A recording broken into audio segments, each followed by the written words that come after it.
Okay, so the two primary types of modern handguns are, of course, semi-automatic pistols and revolvers. Now, virtually 95% of privately armed citizens, police officers, and military personnel will bring into combat the semi-automatic platform. That's 95%, that's the most common. The other 5% will opt for the revolver. That is almost all private citizens, and there's a couple reasons for that we're going to talk about in a moment. But just wanted to reiterate that the two primary types of handguns are semi-automatic and revolver. Semi-automatic, as we've gone through, functions so that when you cycle the slide, you chamber a round into the firing chamber, and this gun, as you can see, is completely unloaded. You press the trigger, it clicks. If it was loaded, bam, the pistol would recoil, and the slide would cycle to the rearward, ejecting the spent casing and loading a new one, and then it would slam forward, loading another one, and then bam, you're ready to shoot again. In the revolver platform, of course, it's the cylinder that holds the ammunition. The cylinder acts as the magazine. When it's inserted, it's the trigger that rotates the cylinder into place while extending rearward an internal or external hammer that then flies forward and detonates the cartridge. And then to ready the next shot, you just pull the trigger again. That's it. There's revolvers that work in slightly different ways than this one, and there are semi-automatic pistols that work in slightly different ways than this one. But still, there you have it, the two primary types.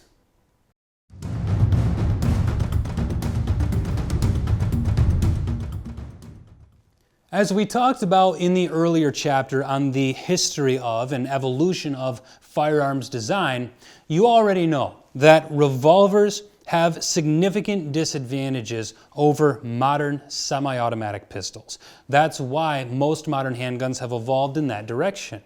That said, revolvers have managed to stick around and retain a pretty significant place in modern handgunning, albeit a far smaller market share than semi-automatics, especially in terms of military and police, because they do have one clear advantage over even the greatest of modern semi-automatic pistols, and that is near perfect reliability and easy recovery from a ammunition-related misfire.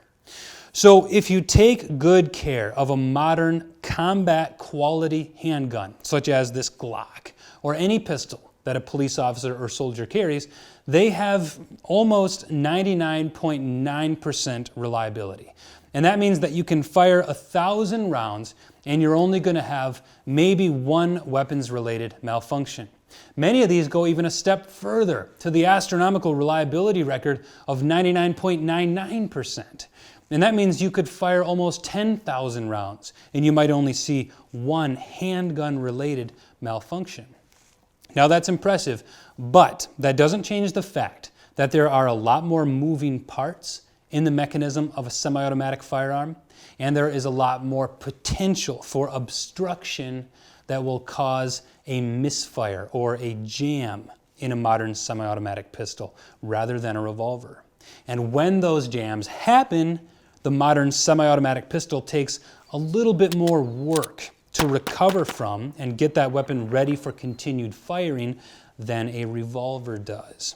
And the important lesson here, the important takeaway, is that in a self-defense situation, if you're using the handgun for its intended purpose, then having to require both hands or to look at the gun or to spend a significant amount of time clearing that malfunction can be the matter between life and death.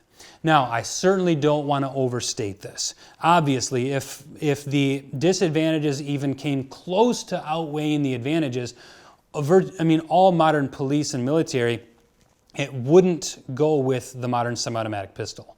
When they're maintained properly, I would argue that they are just as reliable as a modern revolver.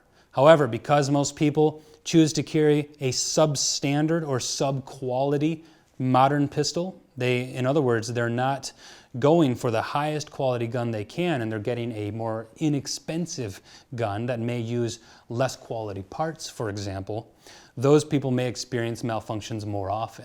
And so for the money, If you're only going to spend a couple $100 or $250 on a handgun, then you'll probably get more reliability out of a revolver.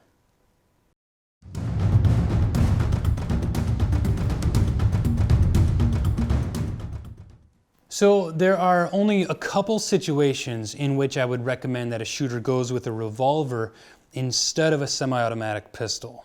And we're going to talk about those now, but I want to make it crystal clear that if you can get a decent quality semi-automatic pistol and if you maintain it, then these have enormous advantages over the revolver. But just to look at it crystal clear here, these two guns have just about the same footprint. You can see they're just about the same exact size.